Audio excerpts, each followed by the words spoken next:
Welcome back to Onyx Recaps. Today we will talk about the movie Fresh, released in 2022. In the bustling city of Portland, Noah finds herself caught in the vortex of online dating, a realm filled with disappointment and encounters with discourteous men. As the constant letdowns chip away at her enthusiasm, Noah becomes disenchanted, longing for a genuine connection that seems elusive in the digital world. However, fate has its own plans for her. It is during an ordinary trip to the local supermarket that Noah's life takes an unexpected turn. If you are ready, let's take a look at the movie. Noah, a woman residing in Portland, is increasingly disenchanted with online dating and the disrespectful men she encounters. One day, while shopping at the supermarket, a man named Steve engages in friendly banter with her, and they exchange contact information. On their initial date, they quickly hit it off and become intimate. As they continue to see each other, Steve proposes a weekend getaway for just the two of them. Despite her best friend Molly's advice against it, Noah agrees to the trip.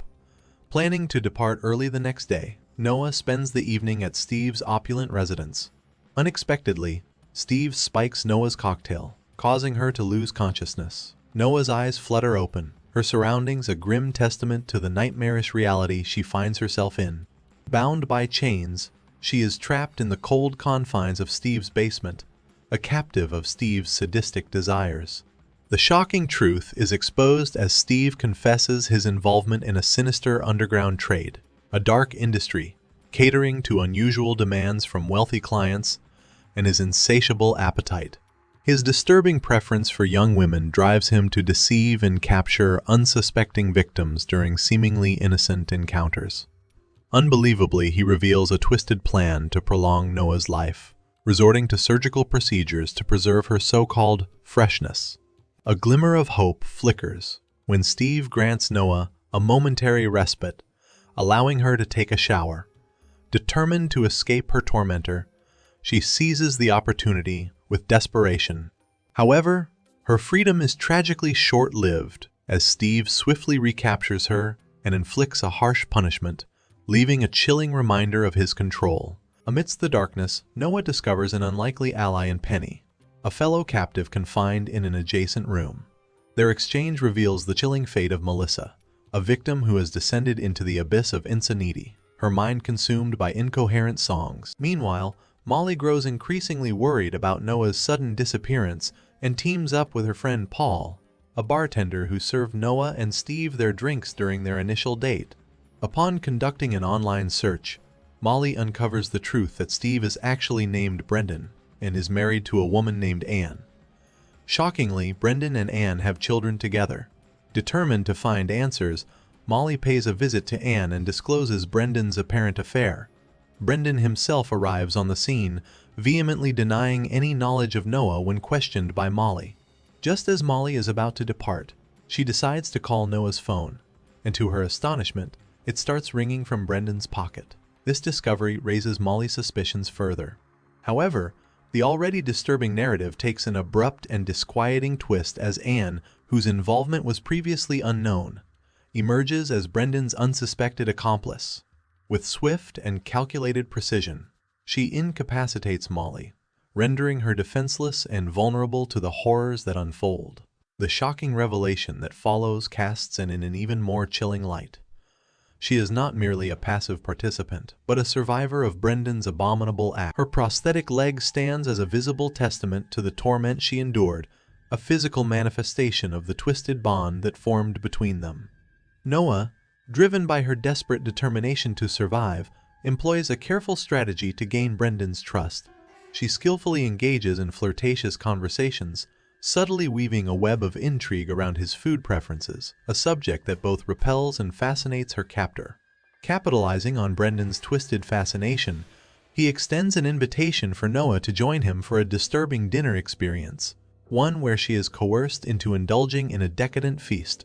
Noah, her face a mask of feigned appreciation, delicately savors each bite, concealing her revulsion deep within.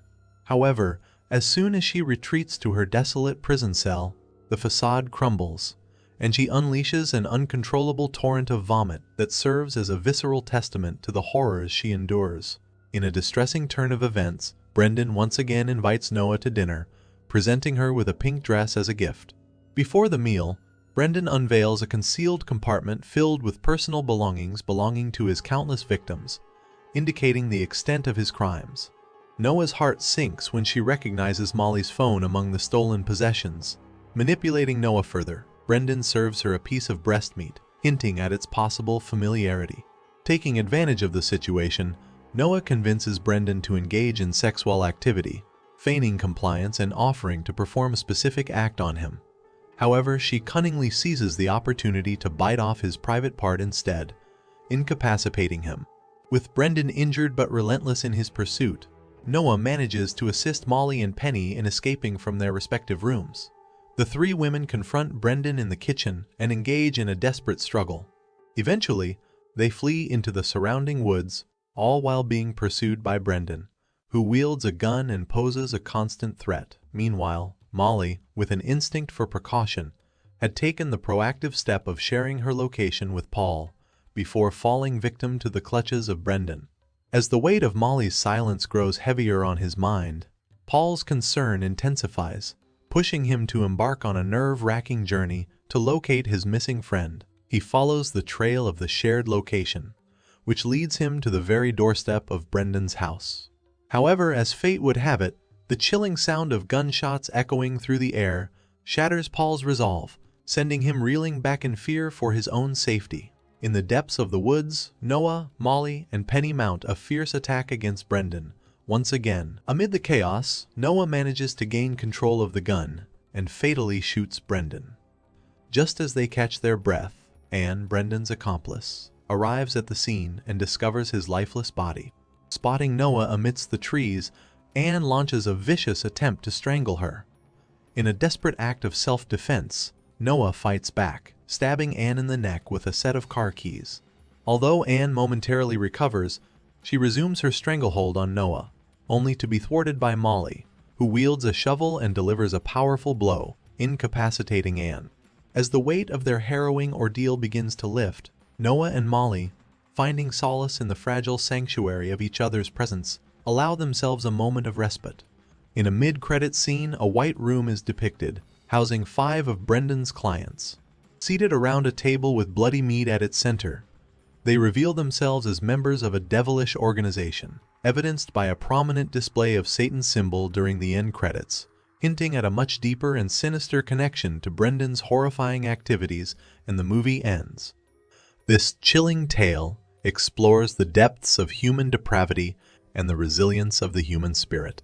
It serves as a haunting reminder of the horrors that can lurk beneath seemingly ordinary facades, while also highlighting the indomitable strength that can arise when individuals unite in the face of unimaginable adversity. If you enjoyed our recap, please consider liking and subscribing the video. See you in the next video, folks.